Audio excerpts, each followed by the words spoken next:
you had for breakfast this morning? Or better yet, how many planets are there in the solar system? Or who found about gravity? Oh, wasn't it Newton?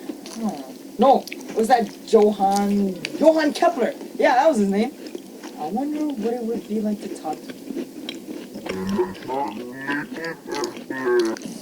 Probably need some kind of like voodoo magic shaman people. Maybe I should find some priests here in Africa. You there! Come here! All of you! Over here!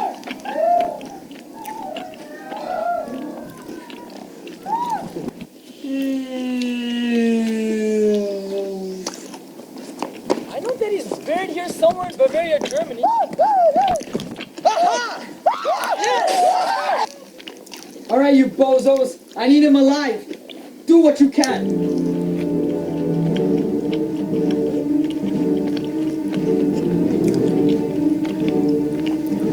Yes! Yes!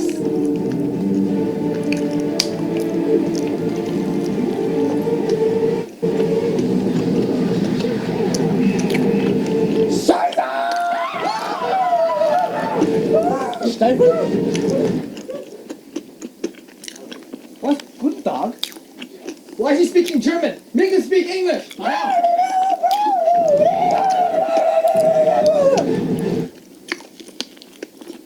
Thank you, sir. Oh, hello. Can I buy you for a beer? Yes. So, how about that Heineken? Ah, but of course. Thank you very much. However, Mr. Kepler, I would like to ask you some questions.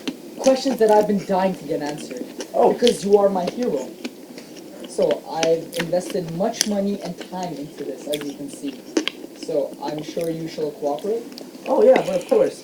I'm always glad to tell anyone about my life and my discoveries. Alright, so you can start us by telling about your childhood and how you got into science. Ah, yes, my life was very troubled. But I don't complain. I was always mystified as a child by the stars and comets, and even the eclipse I witnessed. Mommy, we're good!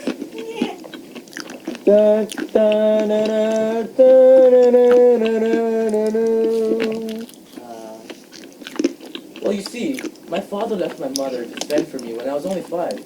She did a good job, although she was tried for witchcraft. Those dinners did seem something off.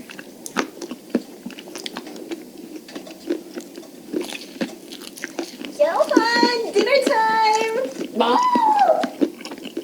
Oh, yeah. Oh, very interesting. I'm sure you sacrificed a lot to become what you are. Oh, weren't you Tycho Brahe's assistant? Tell me, how did that go for you? That idiot. He was so foolish. I remember our quarrels like it was yesterday. You see, everything in the universe revolves around the sun, because we are the biggest.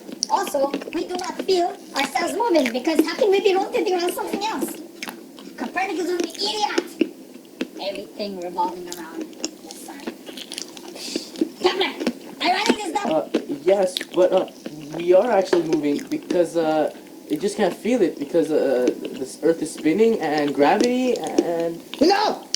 But we are the center of the universe. Copernicus was right. We revolve around the sun. The sun is the center of everything. Because its mass is so much greater and... Are you stupid? The sun is this small. We attract it. Now pay attention. Oh, man.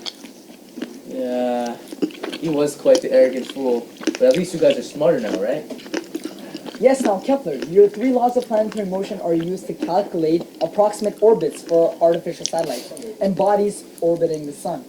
Even things you were unaware of, such as the outer planets and smaller asteroids. Well, they do apply where any relatively massive, or small body, is attracted to and orbiting a larger relatively massive body. Oh, so this explains why I'm attracted to relatively large people? Sure, why not? Well, a little birdie told me that some douche stole my ideas about gravity and its universal applications. I think his name was, Isaac. Yeah, that's it. Oh, Sir Isaac Newton. He came up with a bunch of theories about motion and gravity. Whoa. Those were my ideas. What were? The speed of the planets changing? That was on me. He's a fraud. Well, not completely. He did come up with a universal gravitational constant. What? G equals 6.67 times 10 to the negative 11? That was all me! Well, you know, he could have like looked up to you like sort of an idol, like you did with Copernicus. Yeah, I guess that may be true. And that inertia thing he came up with was pretty cool. I couldn't put my finger on it. There you go.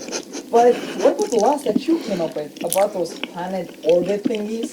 Those thingies are called ellipses, and there are 3 laws that I came up with. Thank you very much. What were those again? Well, the first law is that every planet has an orbit as an ellipse, with the sun as its primary focus. Oh, that's the one you took from Copernicus, right? Oh. Well, not exactly, young one. You see, Copernicus just said that the planets revolved around the sun. I refined it, talking about their elliptical orbits. Well, but a feeble mind like yourself wouldn't be able to understand the physics of it. Probably. That's why I'm a philosopher. But what about your second law of planetary motion? The law of equal areas or some garbage?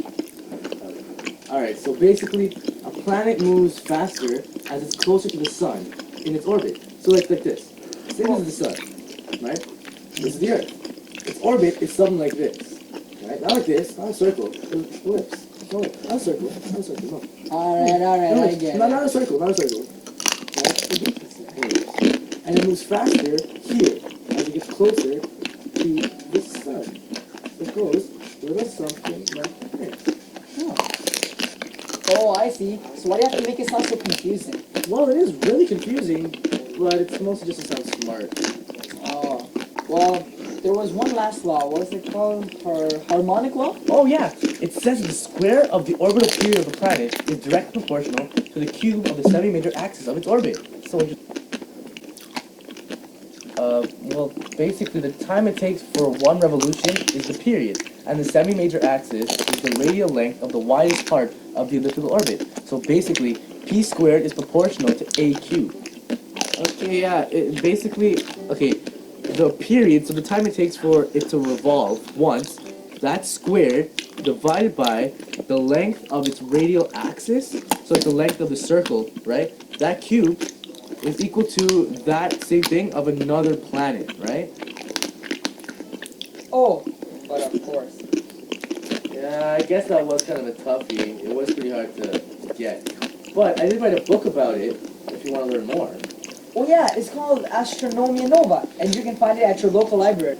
Yeah, so basically in the book, I proved Copernicus' theories that the Earth revolves around the sun. But I used some beast-ass science that would make you cry me a river. Yo, sick, but what are your beliefs? What do you believe in? Well as Lutheranism, I strongly believe in astrology. In my time, people weren't that open-minded to new ideas. Even after proving them, they were still skeptical. Religion was most prominent, yet science was making its move, thanks to scientific thinkers like me and my idiot partner, Tycho Brahe. Whoa, time to go choke my lizard. Well, it's been a pleasure, Mr. Kepler. You have taught me much. I shall always remember this experience. I wish that you existed in my lifetime or I existed in yours. But sadly, it is time for you to go back and rest for eternity. Yes, well, I enjoyed this very much as well. I was getting bored just sleeping for 379 years. It would get boring. Well, I hope to meet you again someday, or maybe someone else will resurrect me.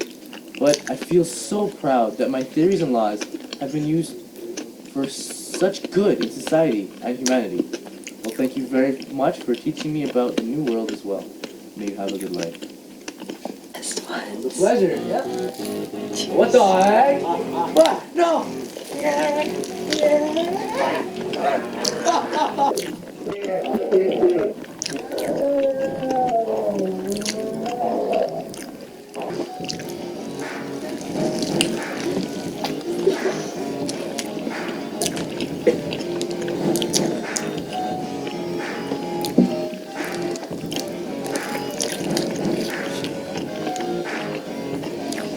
You can cut it out and